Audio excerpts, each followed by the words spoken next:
iṣẹ́ àfáà yẹn ewé àtegbò lẹ ń lò. ewé àtegbò ni. àtàwọn orí àwọn tíra à ń lo àwọn tíra náà à ń lórí eku orí ayẹ orí nǹkan kan àtàwọn ewé. gbogbo ọ̀pọ̀lọpọ̀ agbára tá à ń lò ń gbà náà agbára òkú ni. agbára òkú. agbára òkú ni. àti ìjọ oríṣiríṣi àwọn agbára bíi ká kókò òkú ká jí lápàjí.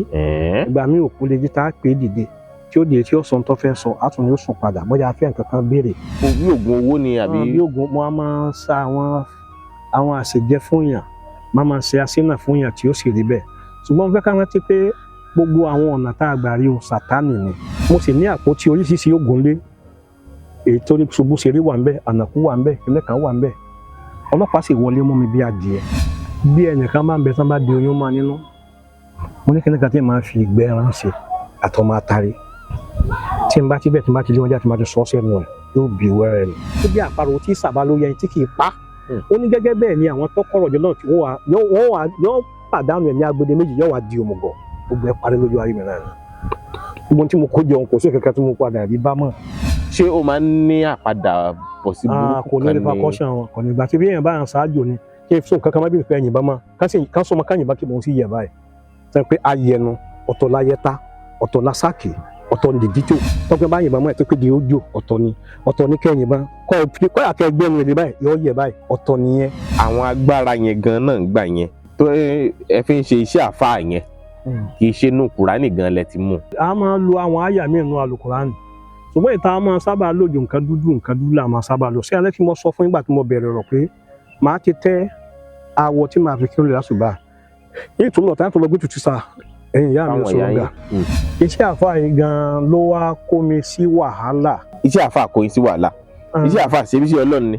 iṣẹ́ àfáà àájò tá à ń dọ́gbọ́n ṣe láti fi pawó ọlọ́pàá sì dénú where is àfáà lọ́rin where is àfáà lọ́rin èmi ti tẹ́ ìtẹ́ tí mo fẹ́ fi ṣàdúà lórúlẹ̀ mo ti gbé tutù fáwọn ìyá mi òṣòro ǹgà bá a ṣe máa gbé ìgbà tí wọ́n wọlé where is àfáà bàbá ọba kankọ́ọ̀sì lọ́wọ́ àtẹ̀sẹ̀ 2004 wọ́n já wa sínú agodi wọ́n kó gbó ata sínú fíìdì báyìí tán yìnbọn pa àwọn yẹn lọ́kọ̀ọ̀kan torí pé OPC ni mí kí n tó ní kéèsì yẹn ẹ pa àwọn ájú àfáà àtàǹsì oríṣi bẹ́ẹ̀ yẹ OPC ni mí èmi pẹ̀lú àwọn sàpọ̀nà àwọn akérésì àwọn tánlé wọ́n àdúrà ẹnu mùsùlùmí bí ẹ bá jẹ́ mùsùlùmí tí ò sí máa ń ná ní ọwọ́ olórí burúkú kan tó bá lọ ń jẹ́ mùsùlùmí tó lọ di kìrìsìtẹ́nì ní tí wọ́n láwọn mọ̀ yìí ọdún 9 mi tó parí àlùkùránì ẹbí ti kọ̀ mí ara ti kọ̀ mí ẹnìkan kan wá má tó odidi 10 years mo lò ń bẹ̀ ní awaiting trial ọdún mẹ́wàá lẹ́nu mo lò ní awaiting trial bẹ́ẹ̀nikẹ́ni bá ti wà nínú Jésù ó ní ayọ̀ èèyàn lè má lówó lọ́wọ́ ayọ̀ ń bẹ́nu ẹ̀ pẹ̀lú orí ọ̀fẹ́ Ọlọ́run from Genesis to Revelation mo lè kó ti bíbélì inú Al-Qur'an ó ní atamuruna an-nasa bil-birri wa tanzawna anfusakum wa antum tatluna al-kitaba afala ó ní atamuruna an-nasa ó yẹ máa pa àwọn èèyàn kan ṣe rere wa tanzawna anfusakum ṣùgbọ́n ẹ kọ̀ fúnra yín o Hebrew chapter 13 the Bible say when they saw Peter wọ́n rí Pétérù wọ́n lè dàbí ọmọ Ọlọ́run nǹkan kan ni wọ́n rí lára rẹ̀ nǹkan kan náà gbọdọ̀ lára èèyàn àgbà tí mo kó oògùn jọ nú àpótí tí wọ́n sì mú mi lẹ́gbẹ̀ẹ́ rẹ̀ tí ì rí kankan kí wọ́n á ní olú agbára tó fẹ́ tẹ́ ẹ̀ fẹ́ sọ fún mi tó fẹ́ bìlí tó fẹ́ bìlí fún ẹ.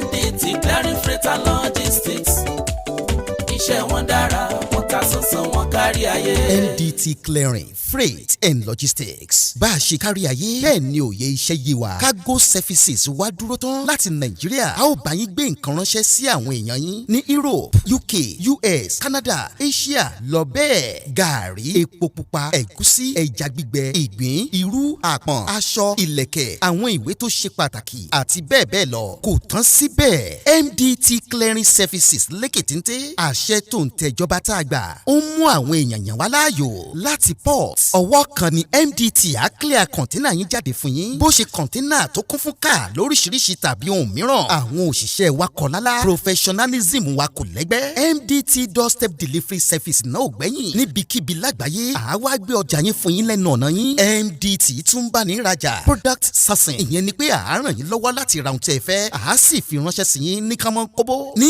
MDT Clearing Freight and Logistics aka akájú ẹ̀ àtò àlétò iṣẹ́ wa yàn ó yanjú lówó péréte ẹ máa bọ̀ lólulẹ̀ iṣẹ́ MDT ní nọ́mbà 22 Latif Salami Street Ajao Estate Ìkẹjà Lagos a sì tún ní ẹ̀ka káàkiri orílẹ̀-èdè Nàìjíríà ẹ bá wa sọ̀rọ̀ 0818-231-1480 àti 0912-907-4004. bákan náà ilé-iṣẹ́ MDT lókè òkun wà ní Toronto Canada please call +1647-289-5364 website www.mdtfreights.com. MDT Clearing, Freight and Logistics. Assure delivery.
ọgbọ́n ń bẹ láyé fẹ́ni tó ń fi ọgbọ́n, ìmọ̀ wà láyé fẹ́ni tó gbìyànjú fún òye là á lò bí ọ̀rọ̀ bá fẹ́ rújú ọgbọ́n àti òye nìmọ̀ fi wúlò. ẹ jẹ́ á tún jọ kẹ́kọ̀ọ́ lórí ètò yìí lónìí. Ọlákúnlé Fásùgbà ló kọ mi. Ìkànnì Yorùbá Gidi TV ilẹ̀ ń wò níbi agbémúragbátá arágbátá múragbátá aragbátá múgbàgbá náà gba igbá fífún gbàgbà níbẹ̀ nídìí ìgbà kí gba àgbàlagbà lè máa mú gba àgbà jẹnu gba ìgbà ní ìgbà ìgbà ń ta gbangba torí ta gbangba là á ta gbangba tágbára sì làgbàrá fagbára agbára rẹ̀ gbà tá a lágbára. ẹ káàbọ̀ sórí ètò. ẹ káàbọ̀ sà. ẹ má dárúkọ yín fáwọn èèyàn. orúkọ mi ni Isaac Hasan. ọmọ bí ìlú wo ni. ọmọ ìlú Ìlọrin ni mí. àti ìyá àti bàbá. àti bàbá àti ìyá mi ọmọ Ìlọrin ni mí. tọ iṣẹ́ wo gan lẹ ń ṣe. níbẹ̀rẹ̀ pẹ̀pẹ̀ ayé mi mo láǹfààní àti kàwé gbogbo mo kàwé débi pé mo ka poli mo ní HND primary secondary àti institution mi Ìlọrin mo ti kà ṣùgbọ́n iṣẹ́ àfáà là máa ṣe ń lé wa. gẹ́gẹ́ bí ọmọ Ìlọrin. gbogbo tí kò yẹn kàwé tó láyé nílọrin iṣẹ́ àfáà ni ó ṣe. ọ̀pọ̀lọpọ̀ bank manager ọ̀pọ̀lọpọ̀ àwọn òṣìṣẹ́ tó ń ṣiṣẹ́ ní ìjọba náà wọ́n tún máa ń ṣe jálàbí ṣiṣẹ́ àfáà ni iṣẹ́ àfáà ni mo ń ṣe. kí lẹ kọ́ school gan. business administration mo read. school wo. Kwara Poly. business administration mo ní HND lórí ẹ̀. nígbà wa parí ẹ wá wáṣẹ́ ríṣẹ́ abẹ́ ṣiṣẹ́ kankan. àìsàn kankan sí àfáà náà là máa ṣe bí ká máa báyàn ṣáájú báyàn hàǹtú báyàn ṣe iṣẹ́ tàǹsì náà nù. but ká kàwé mo dẹ̀ kọ́ṣẹ́ ọwọ́ mo kọ́ṣẹ́ tailor mo ń lọ ilé ìwé mo ń lọ ilé kéwú mo ń lọ ibi iṣẹ́. bẹ́ẹ̀ ṣe wá ń ṣe àfáà yẹn ẹ gbóná gan bó lẹ ṣe mọ̀ sí níṣẹ́ náà. iṣẹ́ àfáà yẹn Ọlọ́run fún mi ní oríṣiríṣi ẹ̀bùn àtòrí ọ̀fẹ́ tó pọ̀ ńbẹ̀ tí mo máa ṣe nǹkan tí ṣe máa rí bẹ́ẹ̀. ṣé ẹ lè fún wa rántí díẹ̀ lára àwọn nǹkan tẹ́ ẹ ti ṣe tó jẹ́ àgbàyà wọn náà táwọn ní àfáà ìgbóná o. ní ọ̀pọ̀lọpọ̀ ọgbà làwọn èèyàn ti gbé ṣòro wá bíi pé wọn ò rọ́mọ bí ẹni pé wọ́n ń wáṣẹ́ wọ́n ń wápò wọ́n ń wá nǹkan kan àbí oríṣiríṣi nǹkan bẹ́ẹ̀ tọ́lọ́run sì ń ti ọwọ́ mi ṣe nígbà náà. àwọn iṣẹ́ wo lẹ wá ṣe nígbà náà tẹ́ ń ṣiṣẹ́ àfáà yìí.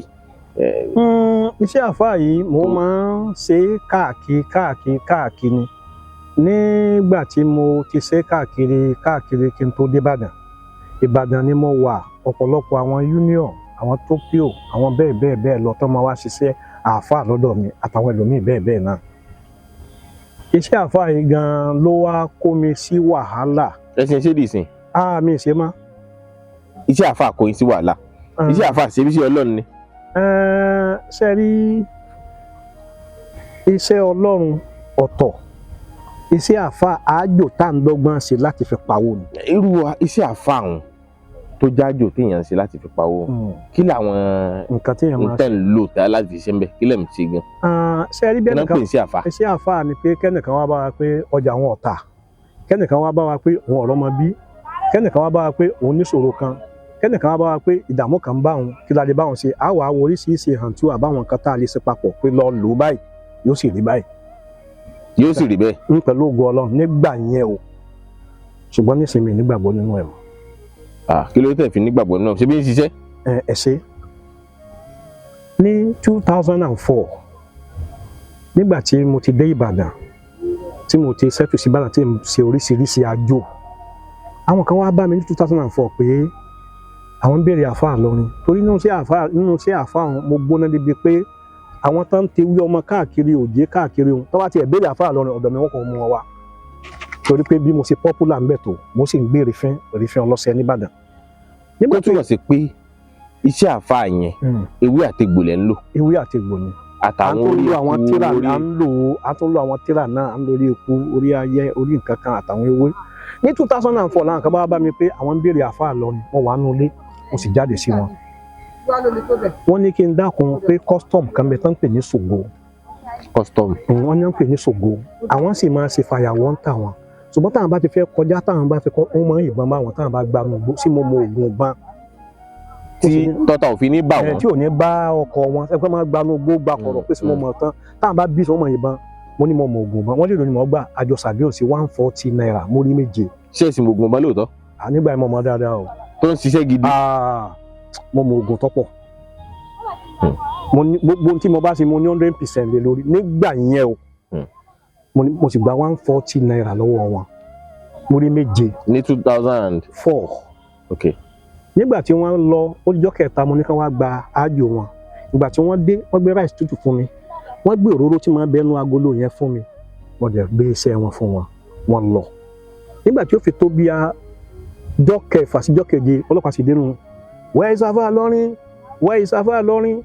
Èmi ti tẹ́ ìtẹ́ tí mo fẹ́ fi ṣàdúà lórúlẹ̀, mo ti gbé tutù fáwọn ìyá mi òṣòro gàbá àṣẹ máa gbé. Ìgbà tí wọ́n wọlé where is àáfàá bàbá ọba kankọ́ọ̀sì lọ́wọ́ àtẹ̀sẹ̀, kí ló dé, kí mo ṣe. Wọ́n sì gbé mi síta nù, mo bá wọn tí mo ṣògùn fún yẹn nínú ọkọ̀. Kí ló dé, wọn ṣáàjà sọ̀rọ̀. Ìgbà yẹn kò dẹ̀ sí SARS, wọ́n ṣe rò wá nù, ó di Yàgànkù State CID nìbàdàn. Revelation chapter 12 verse 11 Bíbélì sọ pé a mú wọn ṣẹ́gun pẹ̀lú ẹ̀jẹ̀ ọ̀dọ́ àgùntàn àti ẹ̀rí ẹnu wọn. In Titus chapter 1 verse 13 Bíbélì sọ pé ẹ̀rí yìí òdodo ni. Mi ò sọ̀rọ̀ pé ẹ mọ̀ ń kóòtù Bible. Pẹ̀lú orí ọ̀fẹ́ Ọlọ́run mo ti di pastor. Ẹ mọ̀ sọ̀rọ̀ yín lọ. Náà wọ́n gbàtà gbé wa dé Yàgànkù, wọ́n ti wá mọ́nú ilé, wọ́n bẹ̀rẹ̀ sí ṣèwádìí. Ẹnìkan kan sọ pé wọ́n rọ́ọ̀bù, ẹnìkan kan sọ pé wọ́n jalè wọn, ṣùgbọ́n wọ́n sọ pé mi mo ṣoògùn fún wọn.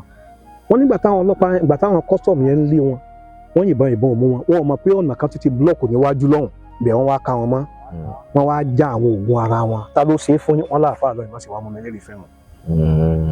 Ìdí tó fi wá mú mi nù. Ìgbà táwọn wá gbé adé Yàgànkù tá wà ń bẹ̀ a lo 40 days. Wọ́n rí kẹ́nìkan kan wá complain kan rọ́ọ̀bù. Police station. Ní State CID nìbàdàn yìí, ẹnìkan kan wá bá wọn pé wọ́n jalè, ẹnìkan wá bá wọn pé nǹkan kan ṣẹlẹ̀, wọ́n wá gbé wa lọ sí court.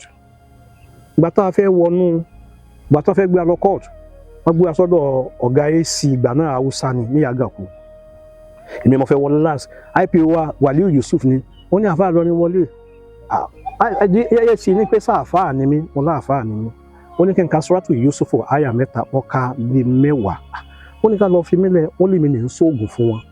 Wọ́n wá charge wa fún case of armed robbery. Wọ́n já wa sí Agodi ní 2005. Wọ́n já wa sínú Agodi for the case of conspiracy and armed robbery. A sì jalè. Conspiracy ló gbẹ̀yìn. Conspiracy armed robbery níbọn, wọ́n jalè, wọ́n jí nǹkan kan, wọ́n tún fi hùkù wa. Bàtà débẹ̀ gẹ́gẹ́ bí ẹni tí wọ́n ti rí tó nímọ̀. gẹ́gẹ́ bí ẹni tó ti pé wọ́n rápẹrẹ pàáfàá ni wọ́n wá fi mí so lórí àwọn àfáà tí ń lẹ́nu prison èmi ní ń kírun fún wọn lágòdì ń bí. èmi làmírù wọn mo tún kọ́ mọ́ ń kéwú ń bẹ̀ tó tún ṣe wòlímọ̀ Bọ́lárùmí Àṣírù deputy governor Akálà nígbà tá a bá fẹ́ ṣe wòlímọ̀ fún yẹn ìmọ̀ wa bá a mẹ́ tí ń ṣe wòlímọ̀ fáwọn yẹn ibẹ̀ mo ti wà nígbà tó di 2007 mo bá lálàá kan mo ní mo lálàá pé wọ́n ń ṣe pátí nínú ọgbà àwọn èèyàn wá sófin ìyẹn náà gbẹ wọn. wọ́n ń ṣe pátí wọ́n ń jó wọ́n kálukú ń jó ẹ̀ẹ́fín wá pọ̀ mo ní wọ́n wá ń figi náà ń nà wọ́n lọ́kọ̀ọ̀kan àwọn èèyàn wá ń kú wọ́n ń figi náà ń nà wọ́n àwọn èèyàn wá ń kú wọ́n wá rí pé bàtọ́ kásùgbọ́n tó fẹ́ kàn mí òyìnbó kankan bí wọ́n jù mí wọ́n kà gbé kírọ́ọ̀sì lọ́wọ́ báyìí wọ́n kà gbé igi náà fò mí wọ́n à ná èmi ìgbà tí mo wá jí mo ní bàbá tá a jọ sùn wọ́n ń pè bàbá yẹn ní bàbá Sanni ní bàbá alábáyé báyìí mọ́mọ́ láà ó ní pátí ń bọ̀ nu o ó ní sọ mo rántí pé àwọn òyìnbó ní kátólíìkì máa gbé wá tí mo wá wàásù ní Sunday olóyìnbó tí mo rí òun kátólíìkì ni ó ní sọ mo rí ẹ̀ẹ́fín tí mo rí ó ní wọ́n fẹ́ dáná wẹ̀jẹ̀wẹ̀ mu ni mo agree bẹ́ẹ̀ nítorí pé òpè ni mí nígbà tó tó bí ọ̀sẹ̀ méjì ẹ̀sáìlì sígbà tí mo sọ yẹn bí ráyọ̀ ti bẹ̀rẹ̀ lọ́gbà mi. ṣé fẹ́ já ọgbà ẹ̀wọ̀n ni. wọ́n já ọgbà ṣùgbọ́n ó ti ń líìdì síbẹ̀ náà bọ́ọ̀ kan bí wọ́n ń pè ní Kàbírù Abúlẹ̀gbẹ̀ bọ́ọ̀ yẹn ó ti rẹ̀ láti ìrọ̀lẹ́ bẹ́ẹ̀ ó wá lọ sí clinic láti lọ gbòògùn wọ́n ti close ọjọ́ táìmù tó fẹ́ tìyàn wọ́n dá òsì èèyàn bá àmọ́ jóná mọ́lé wọn ní síyàn gẹ́gẹ́ bí òfin tó gáìdì iṣẹ́ wọn wọ́n wá tì wá mọ́nu wọ́n ti ti gbogbo èèyàn àwọn yẹn wá gbọ́ lórí pé Kàbírù Abúlẹ̀gbẹ̀ yẹn ti kú wọ́n bìlì kó ti kú àwọn yẹn wá dà wọ́n wá rí tí wọ́n rù gbàtílẹ̀ mọ́ tán káàkiri náà wọ́n rí pé tán gbé Abúlẹ̀gbẹ̀ yẹn wọ́n rù déjì kábàáyì àwọn yẹn á sì bó ti kú ni wọ́n wá ń fi gé ha wọ́n wá ń fi páànù ha wọ́n fi ha ara gbogbo irin bí wọ́n ṣe mí lẹ́kùn ṣe jánu àwọn kìí ṣe sẹ́ẹ̀lì kan ní ilẹ̀kùn ti já àwọn ìlú tí wọ́n wá lọ pé àwọn ọlọ́pàá ń gbà náà wà wọ́n wá bẹ̀rẹ̀ sí wọlé tán pa gbogbo èèyàn gbà náà wọ́n kó gbogbo ata sínú fíìdì báyìí tán yìnbọn pa àwọn èèyàn lọ́kọ̀ọ̀kan ọ̀ǹtìgbà tí kọmíṣánná ìgbà náà obìnrin lóde ló tó káwọ́kè báyìí pé a kan stop náà báwọn ṣe máa pa kọmíṣánná prison ìgbà náà ní tó wà secretariat ló stop wọn ṣùgbọ́n nígbà tó ń pààyàn yẹn kò ọlọ́tí lọ́mọ ọ̀rọ̀ mọ́ rẹ àwọn tí wọ́n lé ni wọ́n ń sà tó ń ṣe bí ìpè mi náà jẹ́ nìkan nu wọn gbà náà. lára àwọn tó le. torí pé OPC ni mí kí n tó ní kéèsì yẹn ẹ pé àwọn ajo àfa àtàǹsì oríṣi bẹ́ẹ̀ yóò OPC ni mí èmi pẹ̀lú àwọn sàpọ̀nà àwọn akérésì àwọn tán le ṣùgbọ́n ìgbà tó déwájú mi náà tó fẹ́ pa mí bí mo ṣe lálàá yẹn jọ yẹn òyìnbó ẹ̀ tó déwájú mi wọ́n pa mí wọ́n tún gbé mọ̀ fò mí Isaiah chapter 45:7 ó ní èmi ni Ọlọ́run kò sẹ́lòmíì tó dàbí ẹ ó ní mo ti dì ọ́ lámùrè bí wọ́n kò tí ì mọ̀ mí ìmọ̀ Jésù nígbà náà mi ì sì ṣe Christian kódà mo a máa gbógun ti Christian tán bá gbalé àbí gba ṣọ́ọ̀bù síbi kan inú wọn a máa bí mi torí pé láti ilẹ̀ láti nírúwà yẹn láti inú. kí ló dé tí mo bí inú kí ni mo bí inú sí wọn gan. nítorí pé wèrè lọ̀rọ̀ àgbélébùú lójú àwọn tí ó ṣègbè ṣe mọ̀ pé nínú mùsùlùmí wọ́n lè pé kinní yìí bí àbá mi ṣe bá rè bí àmì ṣe bá rè bí ìkan ṣe bá rè kì í ṣe pé bọ́lọ́run ṣe sọ bí àwọn bàbá wa bá ṣe tí wọ́n máa ṣe é nù gẹ́gẹ́ bẹ́ẹ̀ làwa náà ti ń ṣe kì í ṣe pa ẹ rò pé Jésù nígbà tó fẹ́ kú lórí igi àgbélébùú ó ní Ọlọ́run ìfẹ́ tiẹ̀ ni kó ṣẹ kò sọ pé bóun ṣe fẹ́ kinní yẹn nígbà tí wọ́n wá lálàá yẹn tí wọ́n sá tọ́ di pé ọyá tí kọmíṣánná stop wọ́n wá dá gbogbo sẹ́ẹ̀lì rú wọ́n wá pín wa sí sẹ́ẹ̀lì kọ̀ọ̀kan. wọ́n tún wá pín sẹ́mà wọ́n fara ní gbogbo àwọn àǹfààní tán fún wa bí orí ọ̀fẹ́ wọ́n ó gbà á ó tún ajọ́ kí wọ́n tún lọ kó àwọn wọ́dà àwọn secretariat pé kí wọ́n nà wá wọ́n da ẹ̀sà sí wa la wọ́n ń ṣe àwọn ìyẹn láti jẹ́ kára àwọn míì tán tó nírú èbúrú kó lè fi rọ̀ wọ́n sì mú wa jáde lọ́kọ̀ọ̀kan bá tó kàn mí ìmọ̀ ẹ̀ tó jáde níwájú mẹ́ẹ̀ wọ́n tún yọ mí sọ́tọ̀ wọ́n nà mí ó di kí n fẹ́ kírun kí n máa rí ó di kí n fẹ́ jẹun kó ìbọn ẹ̀ máa ṣẹ́wọ́ báyìí sí mi. èmi ò lè bọ́ọ̀ sí rí. ó kàn funfun òyìnbó funfun yóò máa ṣẹ́wọ́ sí mi báyìí. lójú ayé. tí n bá ti bí kí n fẹ́ kírun kí n bí Allahu Akbar olùmọ̀lẹ́ níwájú báyìí kó máa ṣẹ́wọ́ sí mi mo lè fẹ́ jẹun báyìí kí n rí ìbọn kí n máa rí bí ìgbà tí n rí ìran tí ń pè yàn. bàbá kan wá ń bẹ ní B4 àwọn olówó ní wọn lọ bá bàbá yẹn pé mo máa ń lálàá ó ní Jésù máa ní Jésù kọ́ Jésù ni èmi ò sì dọ́dọ̀ rẹ̀ mọ́nu ó ní Jésù ni màá ní Jésù kọ́ Jésù ni ó di pé tí n bá ti báwọ́ àtijọ́ kan mò ń kírun lọ́wọ́ fún wọn nínú sẹ́ẹ̀lì lóyìnbó yẹn bá wá mo ti kírun fún wọn tán àwọn kìrìsìtẹ́nì náà bọ̀ síbi tí mo ti kírun ápẹ́ yẹn bá kírun tẹ́sán àwọn kìrìsìtẹ́nì náà bọ̀ síbi wọn sísìn bí mo ti ọba jí mẹ́rin ó ní darapọ̀ mọ́ wọn wọ́n bá bọ́ síbẹ̀ àwọn máa ń pàtẹ́ wọ́n máa ń pa àfáà lọ́rin ya wèrè o wọ́n rí bí ẹni pé àfáà àgbà tí gbogbo èèyàn mọ̀ tó wá di pé ń bá àwọn kìrìsìtẹ́nì jọ́sìn wọ́n bá bẹ̀rẹ̀ sí àfáà lọ́rin ya wèrè o wọ́n bá mú mi àwọn pírísìn wá rí pé bí wọ́n ṣe ń gbógun yẹn wọ́n lè pa mí fìjàmbá ṣe mí kílẹ̀ ò tó mọ́ wọ́n wá lọ tì mí má ṣe ń gúnṣẹ́ yàrá àdágbé. Lágòdì ń bẹ̀ ẹ́. So àwọn àfáà tó bá wá wàásù ní ọgbà kìrìsìtẹ́nì ń wá nínú àwọn àfáà tó wá wàásù ní ọgbà yẹn tó bá ti wá sẹ́ẹ̀lì kọ̀ọ̀kan lọ́wọ́ wọn wà ní lọ́bẹ̀ mọ́ wọn wà dúró ẹnu mùsùlùmí bí ẹ bá jẹ́ mùsùlùmí tí ò sí máa ń ná ní ọwọ́ olórí burúkú kan lọ́wọ́ lọ́n jẹ́ mùsùlùmí tó lọ di kìrìsìtẹ́nì wọn à lọ sẹ́ẹ̀lì míì mọ́ èmi náà wá tiẹ̀ jẹ́ ó yẹ pé ní tí wọ́n láwọn mọ̀ yìí ọdún 9 mi ti parí Al-Qur'an ọdún 15 mo ti parí tíra oríṣiríṣi ní tíra àtúmọ̀ èmi náà bẹ̀rẹ̀ sí fèsì wọn Ọlọ́run ò fẹ́ ká jà ẹgbẹ́ Al-Qur'an wa bẹ́ẹ̀ mo ti wá ṣẹ̀ṣẹ̀ ń fa Jésù yọ fún wọn bá a ṣe lóyún Jésù pẹ̀lú ẹ̀mí mímọ́ inú Suratul Maida aya 45 lọlẹ̀ inú Suratul Maida inú Suratul Imran inú Suratul Maida bí Jésù àsọtẹ́lẹ̀ sọ pé Jésù ó lajú afọ yóò jẹ́ Suratul Maida ó ní wàá sí kọ́lá ayé sábúlù mọ́lẹ́ ó ní sọmọ Màríàmù ó ní yóò wáyé o yóò lajú afọ́jú yóò jí òkú dìde àwọn àsọtẹ́lẹ̀ ni sẹ́rí ọ̀pọ̀lọpọ̀ àwọn nǹkan ìmọ̀ wa ń sọ sí wọn ọ̀tá ogun yìí wá dìde àwọn mùsùlùmí tí mo jẹ́ bẹ̀ ni wọ́n sá sí wọ́n withdraw gbogbo ẹ̀tọ́ tó fún mi gẹ́gẹ́ bí olórí mùsùlùmí nínú ọgbà àwọn nǹkan tó wọ́n fún mi bí olórí wọ́n withdraw ara ni mí àwọn násùà kọ̀ọ̀kan tó ti fún mi ní lọ́ọ̀yà wọ́n withdraw lọ́ọ̀yà wọn àwọn ẹbí mi gẹ́gẹ́ bí àgbà àfà wọ́n withdraw lọ́ọ̀yà mo wá wà ní ìdààmú. ọdún kèlò tẹ́ ti wà lẹ́wọ̀n ní ìgbà yẹn. mo ti wà lẹ́wọ̀n ní 2004 25 26 27 nìyẹn mo ti wà mẹ́bí ọdún 3 ara yẹn wà ní mí.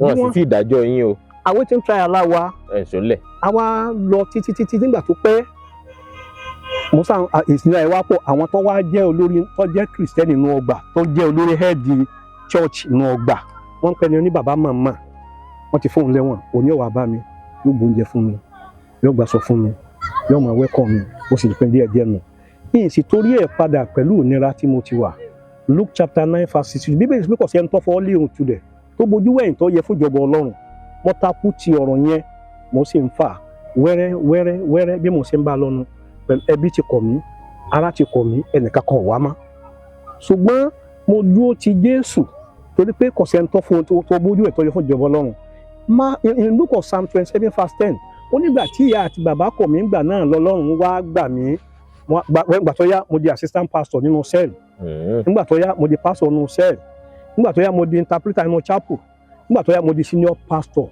nínú gbogbo ọgbà ẹ̀wọ̀n náà mo ti kẹ́kọ̀ọ́ bẹ́ẹ̀ mo ti kẹ́kọ̀ọ́ bíbélì bẹ́ẹ̀ mo ṣe pastor course bẹ́ẹ̀ mo ṣe evangelist course mo wọlé síbẹ̀ bí aláìgbàgbọ́ mo jáde bí ọmọ Ọlọ́run ibẹ̀ mo ti wá kẹ́ gbogbo ẹ̀kọ́ bíbélì ibẹ̀ mo ti ṣe church tí ń wá ní ọgbà is 109 báwọn bádé bọ́ wá bẹ̀ mi máa interpret fún bí wálé òkè wá bẹ̀ mi máa interpret fún mo tún ti láwọn set kan tí mo tún train ní interpreter gbogbo ẹ̀kọ́ yẹn nú ọgbà ẹ̀wọ̀n mo ti kọ́ ṣùgbọ́n ìnira mo fi gbé ẹbí kọ̀ ní ara ẹ̀ka kan ò rí mi mọ́ ọ̀pọ̀lọpọ̀ ìgbà míì níjọ́ kan la lọ sí kóòtù jọ́ọ̀jì wá pé àwọn state council àwọn pípù yìí máa fi wọ́n lé níjọ́ mẹ́jọ o tẹ́ ẹ̀ bá ti rí complaint àti witness kankan kó wá ẹ̀rẹ́ lè kankan kó wá ẹ̀rẹ́ speech kankan kó wá adájọ́ yẹn sá sọ bẹ́ẹ̀ níjọ́ yẹn wọ́n wá sọ fún wa pé jọ́ọ̀jì wọn tábà ti ń bọ̀ níjọ́ mẹ́jọ kí gbogbo ká mú àwọn èèyàn wa lọ́wọ́ ẹni tó níyà ẹni tó ní bàbá kan wá pàdé wọn wọ́n fẹ́ fi wá lé wọn lọ́wọ́ ṣùgbọ́n mi ò rẹ́ni kankan béèrè mi mọ́ mi ò ìmẹ̀ tí mo lọ bá ṣe wà nù ọkọ̀ làwọn tájọ ní kéésì pé èèyàn lórí burúkú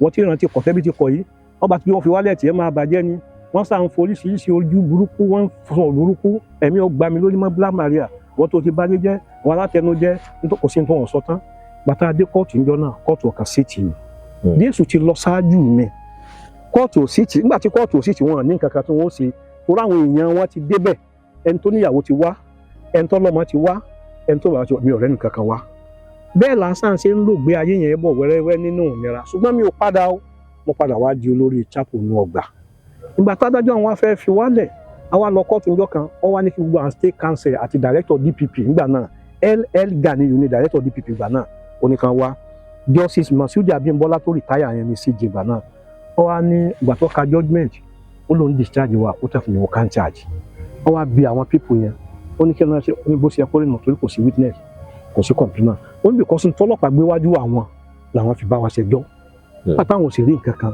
wọ́n sì fi wá lẹ́nu ṣé wọ́n á rí i pé ọ̀tá tí ń bẹ́nu bẹ̀ yẹn ó tún lejú ti gbóró bí mo bá bí òdodo bá sú mi mo lè wá sí Agúgù bíbí kò síbi tí mo rí bí sá lọ nígbà tí mo wà nù bẹ̀ ṣùgbọ́n mo lóore ọ̀fẹ́ nínú ẹ̀bùn tí mo ti mọ̀ bíbélì tí mo mọ̀ àti Kùránì tí mo mọ̀ mo máa wá fa Jésù yọ nígbà tí wọ́n mú àwọn kan ní Ìwòrò pé wọ́n lọ Ọ̀ṣun Òṣogbo tó já àwọn union ọ̀pọ̀lọpọ̀ wọn tó kó wá Christian ọ̀pọ̀lọpọ̀ Ọlọ́run lò mí láti yí ayé wọn padà bó tiẹ̀ jẹ́ pé èyí rí follow up ṣe fẹ́ lò mí torí wọ́n fẹ́ lò mí lẹ́bẹ̀ náà wọ́n fi mí sí tó dídí 10 years mo lò ń bẹ̀ ní awaiting trial. ọdún mẹ́wàá lẹ́nu mo lò ní awaiting trial awaiting trial àwọn àfún alẹ́ wọn at long run adájọ́ ní àmọ́ ọ̀rọ̀ láyọ̀ àtàláfíà. so bí ọ̀pọ̀lọpọ̀ Ọlọ́run lò mí fún láti yí ọkàn padà tí má bínú gbé Kùránì ẹ̀ wá olè ìsáré àfìgbà tí ìbòjú bá sí èyí ó fi mọ̀ pé Jésù ní ọ̀nà òtítọ́ àti ìyè nígbà tí wọ́n bá dákọ̀ Jésù wọ́n ní alayhi salatu wa salam ẹni tí kìí àtọ̀lọ̀ Ọlọ́run ń bẹ fún tọ́bádọ́kọ̀ àná Muhammad wọ́n ní sallallahu alayhi kíkẹ́ àtọ̀lọ̀ Ọlọ́run kọ́ lọ bá ẹ̀bọ̀ ẹni títí ń bẹ fún pẹ̀lú ẹni tí wọ́n ní kọ́ lọ bá ẹ̀ tí mọ̀ pé ẹni tí ń bẹ fún lọ́yẹ kẹ́yìn ojú òtì ìbòjú ní máa sí fẹ́ẹ́ fi rí ọ̀nà òtítọ́ nínú sọ́ọ̀tù Fátíhà kẹfà anábì ní ìdẹ́nà siratal mustaqim Ọlọ́run àfinimọ̀nà ni ó wọ́n á fi mí mọ̀nà in John chapter 14 verse Jésù ní èmi ní ọ̀nà òtítọ́ àti ìyè ẹnikẹ́ni ò lè dọ́dọ̀ wa bí kò bá ṣe nípasẹ̀ mi gbogbo àwọn nǹkan wọ̀nyí ni ojú mi yí sí mo fi mọ̀ pé Jésù nìkan ni ọ̀nà òtítọ́ àti ìyè Jeremiah chapter 6 verse 16 ó ní báyìí ni Olúwa wí ó ní ẹ dúró ní ẹnu ọ̀nà kẹ́ẹ̀sì wo èwo ní ọ̀nà ìgbàanì èyí tẹ́yìn ó fi nísinmi ní Jésù fi wá sọ ní Matthew 11:20 ó ní ẹ wá sọ́dọ̀ mi gbogbo ẹ̀yin tí ń ṣiṣẹ́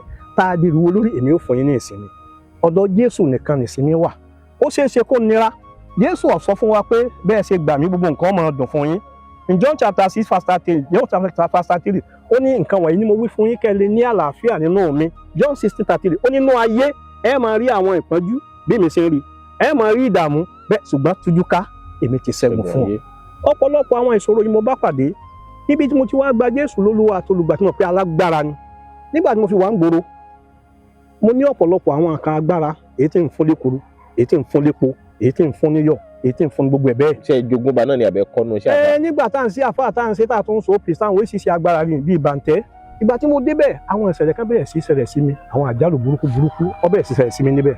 nígbà tẹ́ dìgbòrò. nígbà tí mo wà nínú ọbẹ̀ yẹn. ok nínú ọgbà ẹ̀wọ̀n. nígbà tí mo táwọn nǹkan tí mò ń ṣe mi ò rí wọn fún ní kankan mọ́. wàhálà wọn bẹ̀rẹ̀ sí bá mi.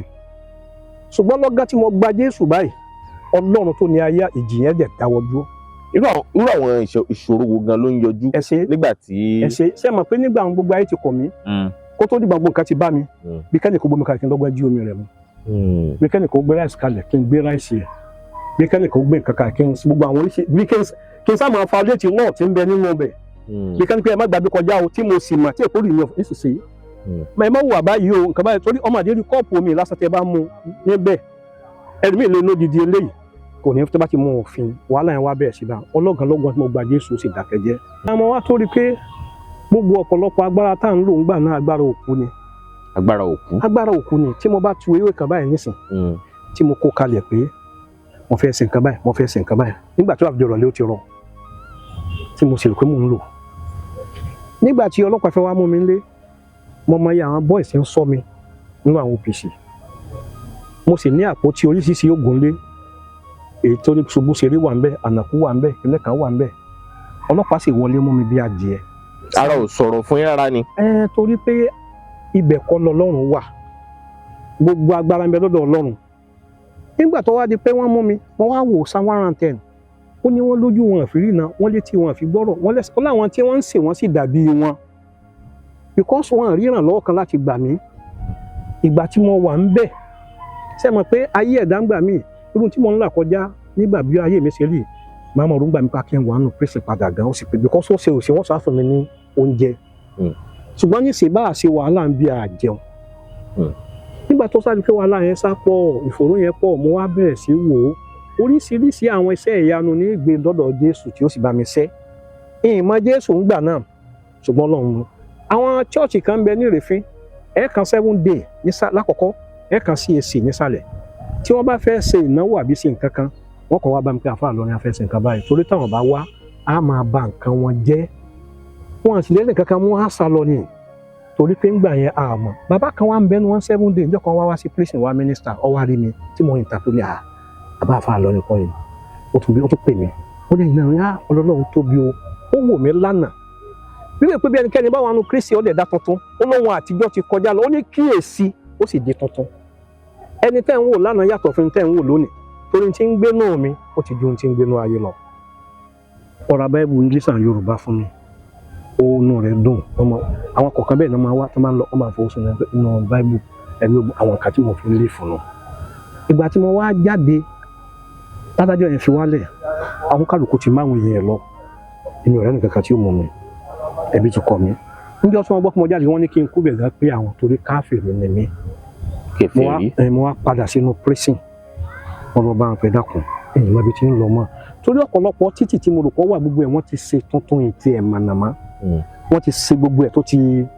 tó ti yàtọ̀ ọ̀pọ̀lọpọ̀ ibi tí n ti máa gba gáràjì kan lẹ́nu ọ̀nà prison ìdábẹ́ màmá Pásítọ̀ Benjamin ni wọ́n wá ní ó ní wọn lè gbà mí padà máa torí kò sí wárántì mi ní ọ̀dọ̀ àwọn olùwà connect mẹ́nìkan tí ń lọ́gbọ́n lọ gbé bẹ̀ náà wẹ́rẹ́wẹ́rẹ́ ń gbà náà ìgbà tó pẹ́ Ọlọ́run ṣe mo rówó wọn lọ rí ilé kan sókè tù wọn òun gbé bẹ́ẹ̀ gbogbo àwọn ìyàwó mi ìrẹ́ nìkan kan mọ́ gbogbo wọn ń sá fún mi. ìyàwó mélòó lẹ fẹ́ ńgbà tẹ́ jáfa. ìyàwó 4 ni mi mọ́ nínú. àwọn ọmọ náà ńkọ́. wọ́n sì bímọ fún mi. ìgbà tó wá di pé ṣé mọ̀ pé ìgbàgbọ́ mùsùlùmí ni pé mẹ́ni ìgbà tó wá dé tó wá bá mi wọ́n á ń wá ìrẹ́ nìkan kan wọ́n wá jọ́ kan mo wá lọ sí òde ajé lọ́dọ̀ ilé àwọn ìyàwó mi kan wọ́n wá bá ń pè é wá àwọn àjọ ní sípò mọ́ padà rí bàbá rẹ̀ kẹ́nẹ́kẹ́nẹ́ kan ìgbà yẹn dẹ̀ rí ọmọ yẹn wà bí oṣù 6 wọn mú mi Bísọ́lá wà bí oṣù 3 wọn wá mú mi nínú ilé mo tí wọ́n ti dàgbà tí ń fi tó dé ìyẹn ló wá padà sọ́dọ̀ mi àwọn àtúnjọ ń gbé òun náà bímọ ọmọ yẹn lọ bí ọdún kan ìyá rẹ̀ kú láwọn fámìlì ẹ̀ sì wá tó fọlọ́pàá mú mi pé èmi mo gbé ọmọ àwọn lọ kìrìsìtẹ́nì pé kìrìsìtẹ́nì tí mo mú ọ lọ lójú ó kú ọ̀tọ̀ ọmọ tó fèsì ogun èyí Ọlọ́run tó tún yọ mí àtìgbà àwọn ọmọ mi kọ̀ọ̀kan tí mo rí tán gbé pẹ̀lú mi ti ń kó wọn kí ọ̀dọ̀ àwọn máa yìí ní fúláàtì wọn nílé kan tán gbé ń bẹ̀ wọn èmi náà wá rí horo kan bẹ́ẹ̀ tí ń dọ́gbọ́n gbé pẹ̀lú àwọn ọmọ Ọlọ́run fi ṣàánú mi so nígbà tí mo ti dé mi ò lè ṣe iṣẹ́ àfáà mọ́ mo wá ra owó kan gbà mo ń tẹ electronics mo ń tà ní Ìwó road Ajímọ̀bí bẹ́ẹ̀ èmi sì mọ́lẹ́jì ń ta Ajímọ̀bí wá wo gbogbo àwọn ṣọ́ọ̀bù àwọn àgbà ló tún sọ mí di kámara wọn bí káwọn mi ò pè mí sí Sọjí bí káwọn pè mí sí Rìfáífà bí káwọn kan wá sí testimony àwọn tí mo máa rí nù mo tún gbé àtúndì. láti ìgbà yẹn iṣẹ́ wo lẹ wá ń ṣe gan-an láti ìgbà yẹn ti jáde kúrò lọ́gbà wọn. láti ìgbà tí mo jáde mo ní mò ń ta electronics mo ní àwọn owó tí mo rí mi ìgbówó lọ́wọ́ ẹnì kankan o àwọn bí káwọn mi ò bọ̀ mí lówó ni mo fi ń ṣe mo ń ta electronics ní Ìwó road nígbà olóòdì Ajímọ̀bí wo gbogbo àwọn ibi tá à ń lò ó jẹ́ kí gbogbo ọ̀tún dàrú fún mi. ìgbà kan ẹnìkan gán tiẹ̀ ní òun fẹ́ ra márúwá fún mi pé bá kí n máa lò ẹnìkan náà sọ pé bá tó ń bá rí ní kíláà wọn rà fún mi kí n tiẹ̀ máa lò ṣùgbọ́n àwọn yẹn kò bọ́ sí mọ́ pé kan promise mi kan ní ó dìgbà kan. lọ́wọ́lọ́wọ́ báyìí kí lẹ wá ń ṣe. lọ́wọ́lọ́wọ́ báyìí mo ní megaphone tí mo fi ń ṣe ìrìn káàkiri ẹ̀mí lè pè mí kó ṣàánú mi church mi lè pè mí kí n wá minister ń bẹ̀ church mi lè pè mí kí n wá sí testimony tí mo fi mọ́lẹ̀ jì kí lọ́wọ́ báyìí. yàtọ̀ sí yẹn ńkọ́. ẹ sọ pé bóyá níbi iṣẹ́ kan tẹ̀ ń lọ lé nìyẹn tẹ́lẹ̀ ń gbà tẹ́lẹ̀. mo máa ń ṣe lébìrà tí n bá rí iṣẹ́ lébìrà máa lọ sí ẹrù wọ́ọ̀lù bí kẹ́ ẹ bá wọn ṣán kó bí kí n lọ bá wọn gbẹ́lẹ̀ with this age. ẹ̀yin tọmọdún òlù báyìí. 61 ní ẹbí ti kọ mi ara ti kọ mi ṣùgbọ́n ọ̀kan tí mo gbàgbọ́ tí inú mi fi dùn ni pé bẹ́nikẹ́ni bá ti wà nínú Jésù ó ní ayọ̀ èèyàn lè má lówó lọ́wọ́ ayọ̀ ń bẹ nú ẹ̀ pẹ̀lú orí ọ̀fẹ́ Ọlọ́run from Genesis to Revelation mo lè kó ti bíbélì orí ọ̀fẹ́ lèmi náà rí ọ̀tọ̀ lógún yẹn ọ̀tọ̀ lógún àwọn tá a tún jọ tí mo bá ń kìrìsìtẹ́nì àsọ̀hún nìkan ní níbo ló di kìrìsìtẹ́nì náà ìwé náà tó ń bẹ ń bẹ kọ́mọ kan fàánú gbà mí lóko. Kírun mọ́ báyìí. Àtọ́dún mélòó. Tí ẹ ṣe wá sí lọ́wọ́ ṣe ìkómọ owó tí wọ́n á yọ gidi. ìgbà yẹn mo ní àwọn àfa ẹgbẹ́ níbo tí mo ṣe ń gbà even nígbà kan tí nǹkan le ìyàwó mi tó fẹ́ kó pè mí bí bá àfa ni àwọn ọgbọ́n tó máa dá sí ilé kówó fi dé máa ní mi ṣe. In James chapter 5 verse 13 ó ní bínú ẹnìkan bá bàjẹ́ tọ́fà tí ò tóra wọn tọ́ta tí ò jó ẹ jẹ́ kó gbàdúrà. Ó ní bẹ́ẹ̀ nìkan bá wá sí tọrọ rẹ̀ ń jọra wọn tí ń dùn tí ń dáadáa ó ní ẹ jẹ́ kó máa kọrin ọyọ̀ ó ní bẹ́ẹ̀ nìkan bá wọ́n ń ṣàìsàn nínú yín ó ní ẹ jẹ́ kó gbàdúrà ẹ sọ fáwọn àgbààgbà kan fòróró kùn ká sì gbàdúrà fún ó ní àdúrà gbàgbọ́ Ọlọ́run ni mo dúró tì. Hebrew chapter 12 verse 2 ó ní ẹ máa wo Jésù olùpilẹ̀ṣẹ̀ àtàlásìpé gbàgbọ́ ó ṣeé ṣe kó máa há njọ́kan àánú dìde mo sì gbé mi pàdé yín. iṣẹ́ tí mo lọ sí lónìí gan èrò gbá wọ́n ní kọ̀ǹtàrọ̀ tí ó san fún wọn wà mo kàn rúùtù ẹ̀ kí n lè dọ́dọ̀ yìí. irú iṣẹ́ wo ni ẹ lọ ṣe a lọ bá wọn gbẹ́ kànga àwọn sọ́kàwé yẹn. ní new site. kí ló ṣe yín lẹ́nu ṣé. láti kékeré ni o bí mo ṣe lu wà ní kékeré bóyá bí ọmọ ọdún 6-7 ló ti ṣẹlẹ̀ èlé sọ ríìlì ó ṣẹlẹ̀. ó lágbára o nígbà tí ẹ sì jẹ́ àáfà tẹ́ gbóná jẹjẹn bí ajere nígbà yẹn irú àwọn nǹkan wo ni àwọn nǹkan tá a lè sọ pé kò ó kọjá òye èèyàn kò ṣeé ṣe kó ṣẹlẹ̀ tí ẹ ti lo agbára àáfà agbára ìmọ̀tẹ́ nígbà náà láti fi ṣe. sẹ́yìn bí ẹnìkan máa ń bẹ tán bá di oyún máa nínú mo ní kíní kan tí màá fi ìgbẹ́ ẹran ṣe àtọmọ atari tí n bá ti bẹ́ẹ̀ tí n bá ti lé wọn jáde tí n bá ti sọ sẹ́nu ẹ̀ yóò bí wẹ́rẹ́ ni tí n bá sọ sẹ́nu ẹ̀ nínú gbogbo wọn jáde tí n bá ti sọ sẹ́nu ẹ̀ yóò bí wẹ́rẹ́ ni. ọ̀pọ̀lọpọ̀ àwọn nǹkan ń bẹ tí ò ṣeé kà nítorí pé Àìsáyà 43:18 ó ní ẹ má ṣe rántí ohun àtijọ́ mọ́. Àìsáyà 43:18 ó ní ẹ má ṣe rántí ohun àtijọ́ mọ́ kò níye bẹ́ẹ̀. nígbà tí mo dé ní ti ìrántí ìlú kan mọ́ kí mo fẹ́ rántí mọ́ mo ti rí agbára kan tó ju gbogbo agbára lọ agbára tí ń dá èdè tí ń tú èdè. àwọn agbára àgbà yẹn bí èèyàn bá lò ó tó fi ṣe nǹkan rere kan bóyá ẹni tó ń wówó ni à ń ṣe tí wọ́n ní ṣùgbọ́n ká rántí pé bí oògùn owó ni àbí. bí oògùn mo máa ń sa àwọn àṣejẹ fún yàn máa ṣe aṣínà fún yàn tí ó sì rí bẹ́ẹ̀ ṣùgbọ́n fẹ́ ká rántí pé gbogbo àwọn ọ̀nà tá a gbà rí ohun Sátánì ni kémi náà tó ní kéèsì mo nílẹ̀ lọ́lọ́dẹ ní ọ̀nà ọlọ́dẹ lọ́nà àdígbà yìí mo nílẹ̀ ń bẹ̀ mo nílẹ̀ ní ẹlẹ́wì odò baálé àìfẹ́ǹká lọ́ba mìíràn mo lẹ́rọ bíi 9 lóje tí mo fi rẹ́ǹtì mo ní àwọn nǹkan bẹ́ẹ̀ lọ Jeremiah chapter 70:1 bíbélì sọ pé bí àparò tí sàbà ló yẹ tí kì í pa ó ní gẹ́gẹ́ bẹ́ẹ̀ ni àwọn tọ́kọ̀rọ̀ jọ náà tí wọ́n pàdánù ẹ̀ ní agbede méjì yóò wá di òmùgọ̀ gbogbo ẹ̀ parí lójú ayé mi náà ni gbogbo tí mo kó jẹun kò sí kankan tí mo padà rí bá mọ́ Jeremiah 17 ó ní bí àparò tí máa sàbà lórí ẹ̀ tí kì í pa ó ní gẹ́gẹ́ bẹ́ẹ̀ ni ẹni tó kọ̀rọ̀ jọ tí ìsọ̀nà ọ̀nà Ọlọ́run ni ó ní yóò wá di òmùgọ̀ lópin ayé rẹ̀ ẹ̀rọ gbàdé fi dé ẹni tí mo kó fún ìrí mọ́ ilẹ̀ gbogbo bẹ́ẹ̀ tiẹ̀ ti dìde bí kí n rí identify pé mo ní nǹkan sílẹ̀ ẹ̀ nílé mo ṣe wà ẹ̀ nílẹ̀ kọ́dà mo ń wọ́ sọ́n bí kan ní báyìí. ní tí mo tiẹ̀ fẹ́ fàyọ́ mẹ́ ni pé ṣé àwọn tó tẹ́ ẹ bá ṣe fún gbà yẹn ṣe àwọn pé lásìkò tẹ́ ẹ ṣe tí wọ́n rí nǹkan yẹn inú wọn ó dùn ṣé ó máa ń ní àpadà bọ̀ sí burúkú kan ní. kò ní repercussion wọn kò ní ìgbà tí bí èèyàn bá yàn ṣáájú ni kí n fún kankan má bí ìfẹ́ yìnbọn mọ́ ká sọ ma ká yìnbọn kí mò ń sí yẹ báyìí sọ pé ayẹnu ọ̀tọ̀ láyẹta ọ̀tọ̀ lásákì ọ̀tọ̀ nìdítò ó pọ̀ bẹ́ẹ̀ tọ́pẹ́ bá yìnbọn mọ́ ẹ̀ tó pé di ojú ọ̀tọ̀ ní kẹ́yìnbọn kọ́ àkẹ́ gbẹ́nu èdè báyìí yọ yẹ báyìí ọ̀tọ̀ nìyẹn mọ ọbí ẹgbẹ́nu bí tó ti ṣiṣẹ́ ńgbà tán rí pé wọ́n yìnbọn tí mo mú wọn tí wọ́n mú wọn wájú náà wọ́n tó rí wọn mú ibo mú wọn náà ni wọ́n fi rí wọn mú wọn tó fi já àwọn kí wọ́n fi ní àfáà lọ́nà lọ́ bá wọn sí. tó túmọ̀ sí pé àwọn agbára yẹn gan náà gbà yẹn tó ẹ fi ń ṣe iṣẹ́ àfáà yẹn kì í ṣe inú Kùránì gan lẹ ti mú. mi ò a máa lo àwọn àyà mi nínú Àlùkùránì ṣùgbọ́n ìta máa sábà lòdì nǹkan dúdú là máa sábà lò sí alẹ́ tí mo sọ fún ìgbà tí mo bẹ̀rẹ̀ rọ̀ pé màá ti tẹ́ awọ tí màá fi kí ó lè lásùbà ní ìtumọ̀ táyà tó lọ gbé tutù sá ẹ̀yìn ìyá mi sọ̀rọ̀ gbà èwo ni ká gbàgbọ́ títa àwọn ìyá yẹn ni àbí ti àwọn méjì náà là ń papọ̀. tó túmọ̀ sí pé lóòótọ́ àfáà ni ṣùgbọ́n táwọn baba ńlá wa ńlẹ̀ Yorùbá gan lẹ̀ lò. wọ́n bọ̀ ju gbogbo àfáà àti ẹ̀sán àfáà wọ́n gbé títì wọ́n gbé gbà wọ́n gbà wọ́ àfìgbà tí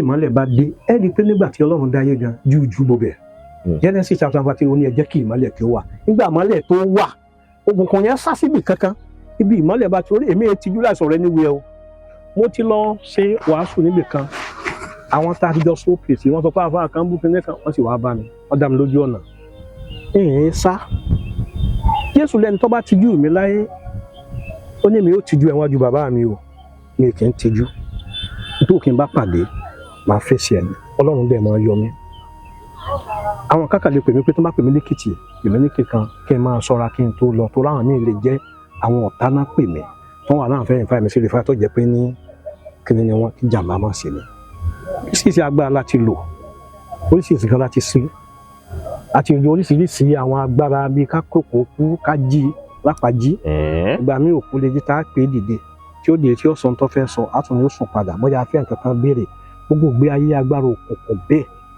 ni mo ti gbé rí ṣùgbọ́n ní èsì náà sọ ó ní ọ̀nà kan bẹ tó ṣe tóóró ọ̀nà kan bẹ tó fẹ̀ ọ̀nà tó fẹ̀ làwọn èèyàn ń gbà tóóró ní ilé ó ṣeé ṣe tí n bá rò pé mo ní àwọn agbára kan tí ń lò kí n máa rówó ṣùgbọ́n bo ni màá pàdé rẹ̀ sí.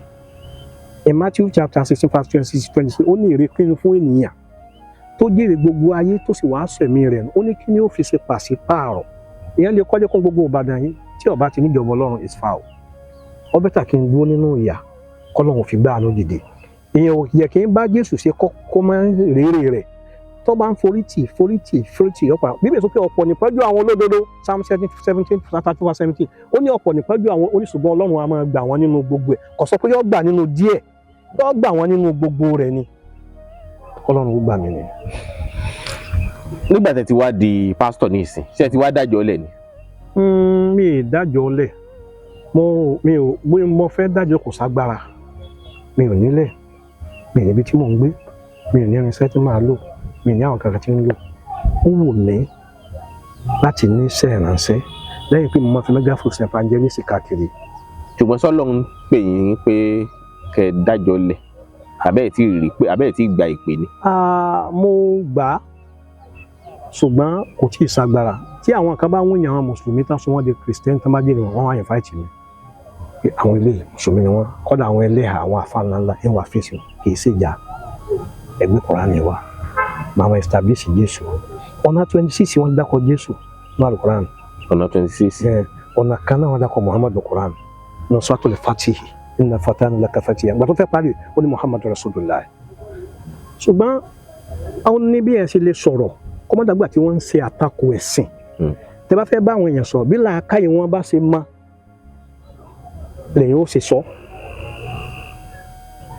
inú Al-Qur'an ó ní atamuruna an-nasa bil-birri wa tanzawna anfusakum wa antum tatluna al-kitaba afala ó ní atamuruna an-nasa ó yẹ máa pa àwọn èèyàn kan ṣe rere wa tanzawna anfusakum ṣùgbọ́n ẹ kọ̀ fúnra yín o wa antum tatluna ẹgbẹ́ pé àti sọ́nù Al-Qur'an ó ní sẹ́yìn ní làákàyè Jésù ò ní sọ fún wọn bẹ́ẹ̀ ó ní ẹ sọ fún àwọn alábàgàgbé Farisí ó ní wọ́n máa ń fẹ́ láti jòkó nípò ọlá wọ́n mọ̀ tó ọ̀nà ṣùgbọ́n ó ní ẹ máa kíyèsí wọn pẹ̀lú ìṣe wọn kò sọ pé a máa ṣe bẹ́ẹ̀ kò sì torí ẹ̀ bú wọn ẹ kíyèsí wọn lórúkọ sọ pé so bọ̀tà àwọn ọ̀rọ̀ kan bẹ́ẹ̀ ẹ máa ń sọ ọjọ́ ìgbà tí yẹn ń takò ẹ̀sìn tó fi ṣòro sọ lórí afẹ́fẹ́ náà tẹ́ bá lẹ́ni tó jẹ́ Kristẹni ẹ jẹ́ kí ìwà àtìṣe rẹ̀ ó hàn pé this is a child of God.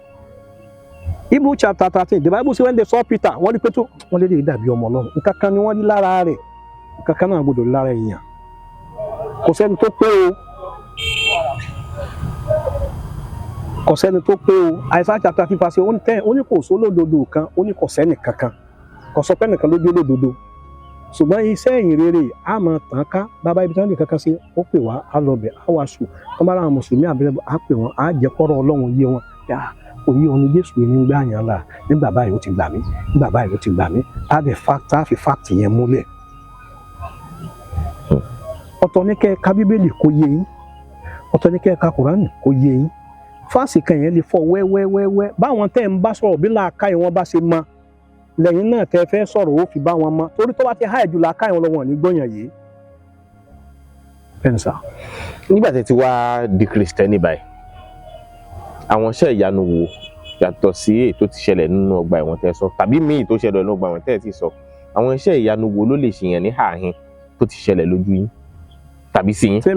fún èmi ṣe rí nígbà kan nínú ọgbà ẹ̀wọ̀n wọ́n tẹ́sì mi tí BP mi wọ 280 wọ́n wá kọ àwọn oògùn kan fún mi nifedipine kìnìún kan pé kí n rà mi ò sì léèyàn ẹni tó bá léèyàn oògùn tó ń fún yín lọ pírísò ju paracetamol lọ ṣùgbọ́n ẹni tó bá yẹ wọ́n lè kẹ́ pa àwọn èèyàn yín wá wọ́n rògùn fún wa mi ò rẹ́ni tí ó rà fún mi ọlọ́run orí mi ó sì mọ̀ mí ìgbà tó sì dàárọ̀ ọjọ́ kejì tí mo sì lọ test ọlọ́run tó ní ayé àtọ̀ sí regulate.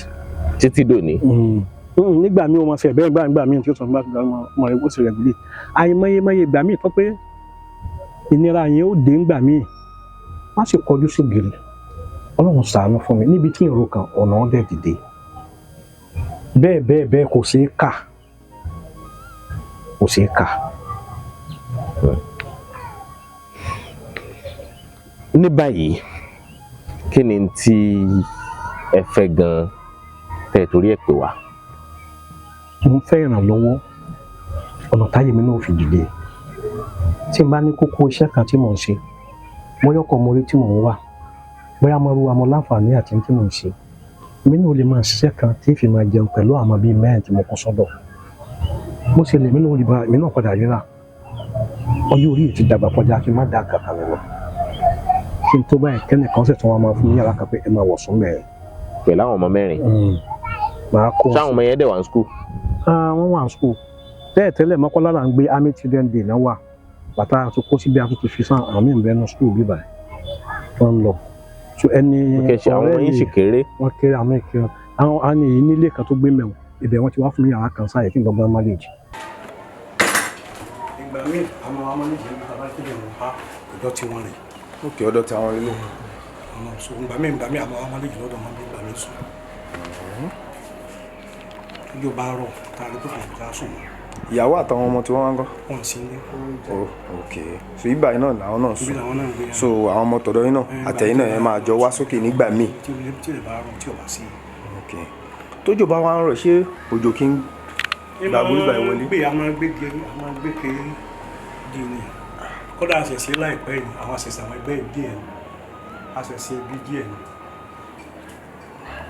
ṣé náà wà níbà yìí ṣá. náà wà. ok ìsàlẹ̀ ọ̀dọ̀ yín yẹn náà ṣé òjò máa wọlé níbẹ̀ yẹn omi ò máa wọlé síbẹ̀. àwọn òkè làwọn wà. ok no ìsàlẹ̀ tẹ́ sọ pé tá a kọ́ lọ yẹn. omi ò lè dé bẹ́ẹ̀. nísàlẹ̀ yẹn. omi ò lè dé bẹ́ẹ̀ àwọn ọ̀nà báyìí ló lè dé bẹ́ẹ̀. mi mú ìyàwó abẹ gan pẹ̀lú ìtìjú wọn pẹ̀lú bí nǹkan ṣe dídá ní kí n. ó dà sọ ẹnì ṣó ọ̀rẹ́ kò tẹ̀lé.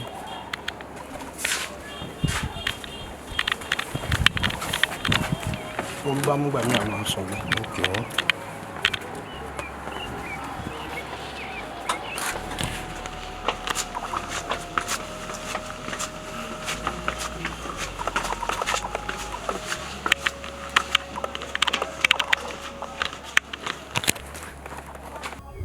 Ndo máa sùn àwọn náà wá wẹ́kọ̀ mi sọ́dọ̀ tí mo sùn gbọ̀n wọn. mo ti gbalé ńgbà kan rí nígbà tí wọ́n sì ní wọ́n fẹ́ tàbẹ̀ lókè tùnú mo kọ́kọ́ gbalé sí ìgbà tí gbalé ló ti di pé kí n máa wọ̀ sùn káàkiri òkè tùnú mò ń gbé tẹ̀tẹ̀lẹ̀ wọ́n ti di pé wọ́n ní wọ́n fẹ́ tàbẹ̀ tí ń sì lówó mi lẹ́ni fi wá ní kí n máa bọ̀ wá kí n fi ọ̀dọ̀ kan lọ àwọn ń gbókè mi ń gbé sàlẹ̀ mọ́ wọn. ó dà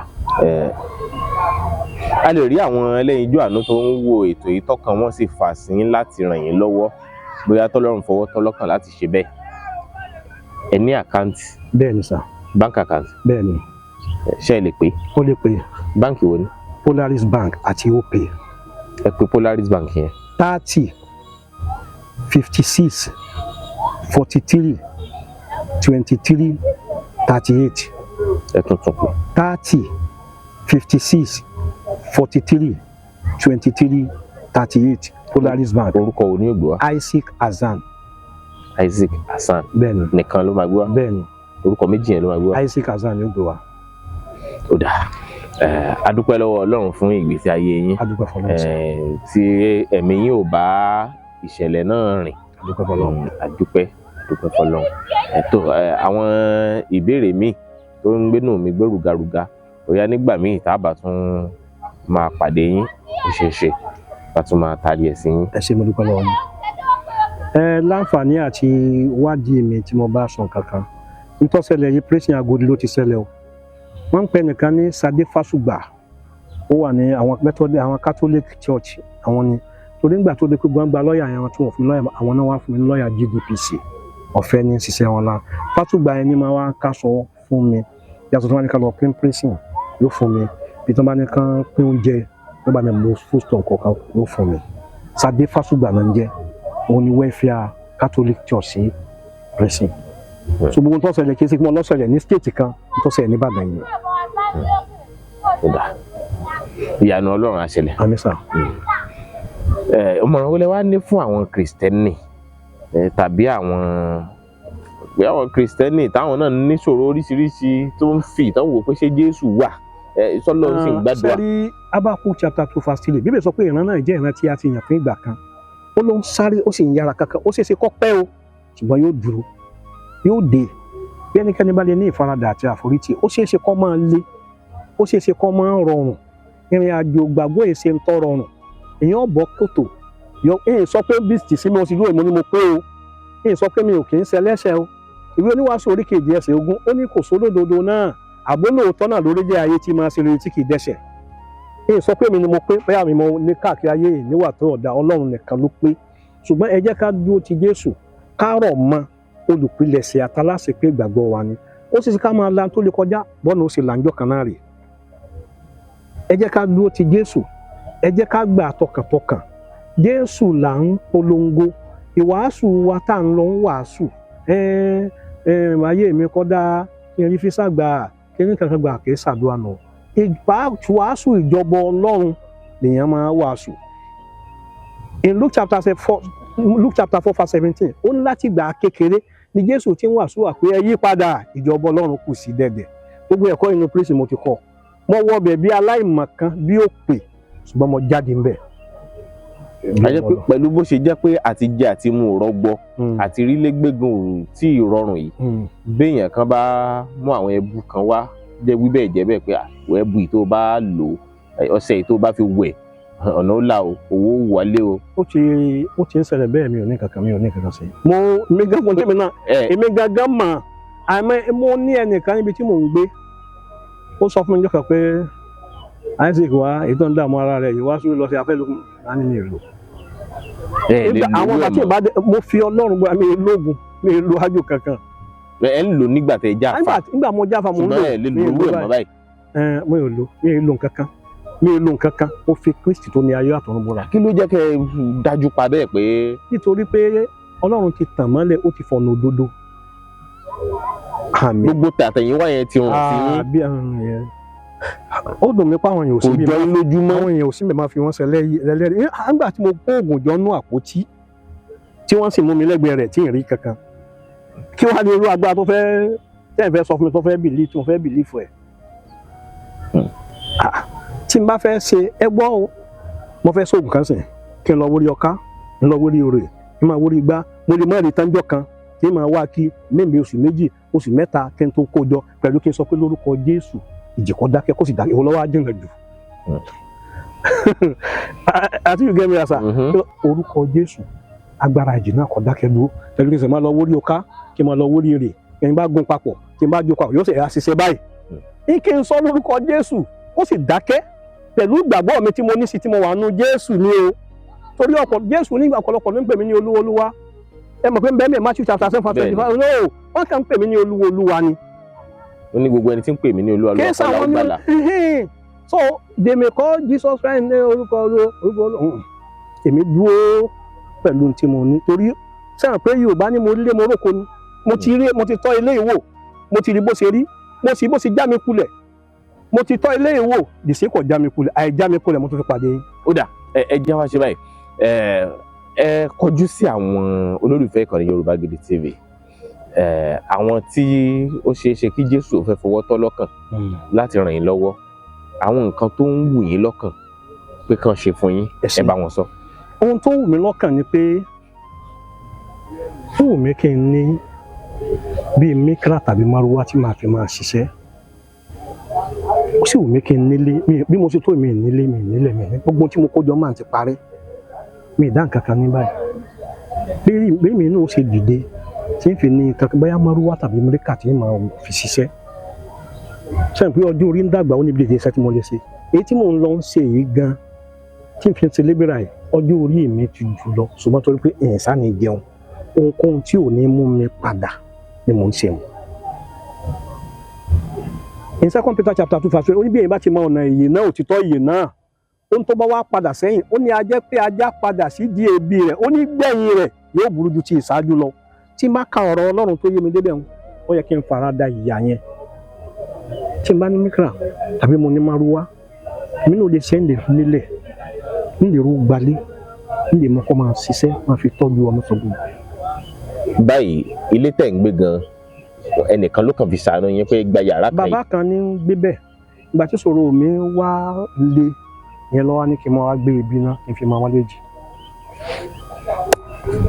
Tó ẹ̀yin èèyàn wa ọ̀rọ̀ lẹ ti gbọ́ yìí ẹnikẹ́ni tí wọ́n bá nípa láti ṣèrànlọ́wọ́ fún onítàn lẹ́nìkejì ẹ tọ́jú ẹ̀ Ọlákúnlé Fásùgbà ló kọ mi. Ire o.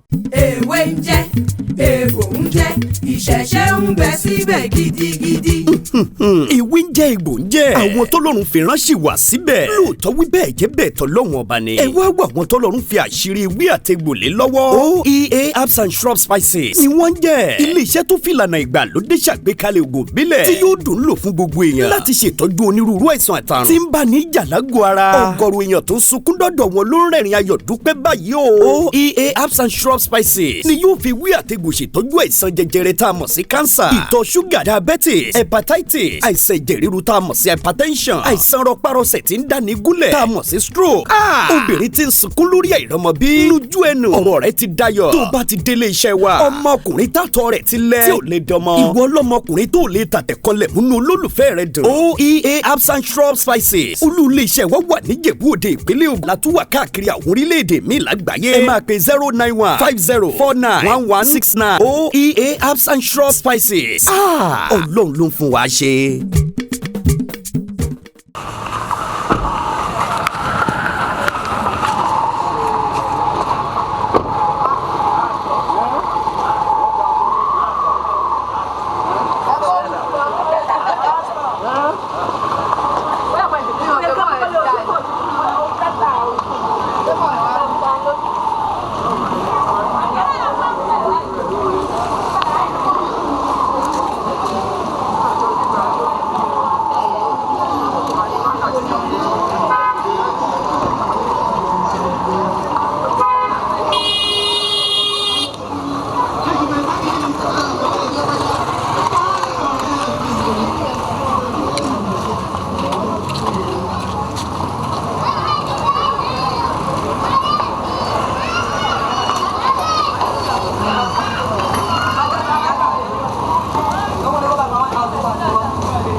Ok, ibi tá à ń sùn.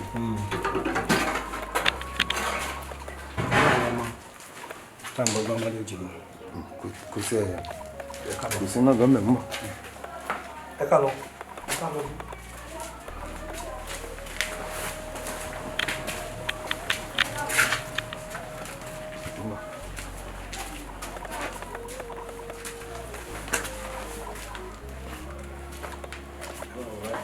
Mọ̀.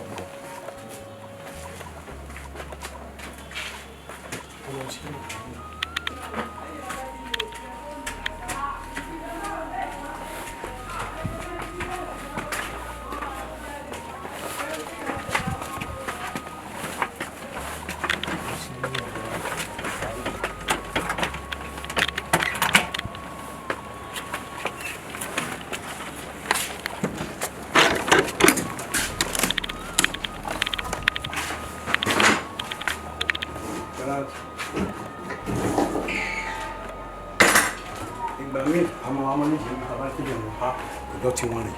Ok, ọ̀dọ̀ tí àwọn ilé. So ìgbà míì àwọn amúnijì lọ́dọ̀ wọn bí ìgbà míì sùn. Tójó bá rọ̀ kárí tó kò já sùn mọ́. Ìyàwó àtàwọn ọmọ tí wọ́n wá ń gọ́. Wọ́n sì ní. Ok, so ibà yìí náà làwọn náà Ibi sùn. làwọn náà ń gbé. So àwọn ọmọ tọ̀dọ̀ yín náà àtẹ̀yìn náà ẹ máa jọ wá sókè nígbà míì. Tí ẹ bá rọ̀ tí ò bá sí. Ok, tójò bá wá ń rọ̀ ṣé òjò kí ń gbàgbó ìgbà ìwọlé. a máa gbé kiri di ni kódà àṣẹṣe láìpẹ́ yìí àwọn àṣẹṣe àwọn ẹgbẹ́ díẹ̀ ni àṣẹṣe bí díẹ̀ ni. ṣé náà wà níbà ìṣá. náà wà. ìsàlẹ̀ ọ̀dọ̀ yín yẹn náà ṣé òjò máa wọlé níbẹ̀ yẹn omi ò máa wọlé síbẹ̀. òkè làwọn wà. ok no ìsàlẹ̀ tẹ́ sọ pé tá a kọ́ lọ yẹn. omi ò dé bẹ́ẹ̀. nísàlẹ̀ yẹn. omi ò dé bẹ́ẹ̀ àwọn ọ̀nà báyìí ló lè dé bẹ́ẹ̀. mi mú yẹn wá bẹ̀ gan pẹ̀lú ìtìjú wọn pẹ̀lú bí nǹkan ṣe dídá ní kí n. ó dà sọ ẹnì ṣó ọ̀rẹ́ kan tẹ̀lé.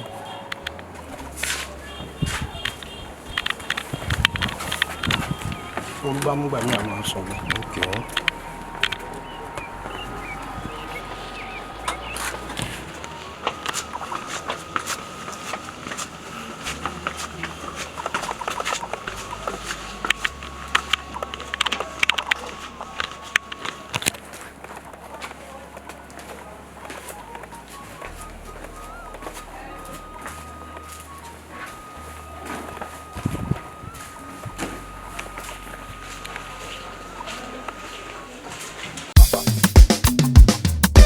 ta ló bá wa pọ̀ ta lẹ́nu mọ́ èmi ni èmi ni èmi ni tó ń jẹ́ èmi ni èmi ni èmi ni èmi ni tó ń jẹ́ èmi ni olórúkọ ńlá lálá ńlá lálá ńlá kò yígi yígi yígi yígi kábíyèsí àbá tó kárí ayé èmi ni èmi ni èmi ni má ṣe bẹ̀rù. ta ló bá wa pọ̀ ta lẹ́nu mọ́sẹ́.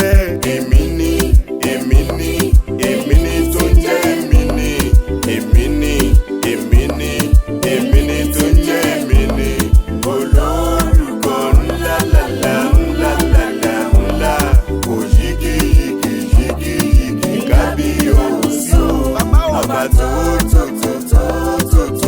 kárí ayé èmi ni èmi ni má ṣe bẹ̀rù. mo rántí sometimes tèmi kò ì mọ lọ́rùn èṣù àwa ń wálé àfẹ̀yàn mi jẹ àfọ̀n lórí fífọ́ o tàbí inú rírun ẹ̀yìn dídùn tàbí kàtà máa wà máa ké ìgbà tí mo mọ Jésù làṣírí Sátánì tú. ìgbà tí mo mọ àlà làṣírí Sátánì tú. Sani Sátánì mo gbé bíbélì mi. àwùsùbíláì mo gbé Kùránì mi. mo já wá bíi ti tẹ̀lẹ̀ mo yá aṣọ jí Psalm 109 mo kà bí Ayéfẹ́lẹ́ tó lọ́wọ́ gẹ̀dẹ̀gbé o àfinara rẹ̀ dandan bílégédé gbọ́wọ́ sókè ilẹ̀ lómi àgbé sí. wàhálìkẹ́tù àlẹ́ká mọ́ àbádàmí ni. òkú wa bá sọmọ pẹ́ lọ́pẹ́ sọmọ ní ìpadà.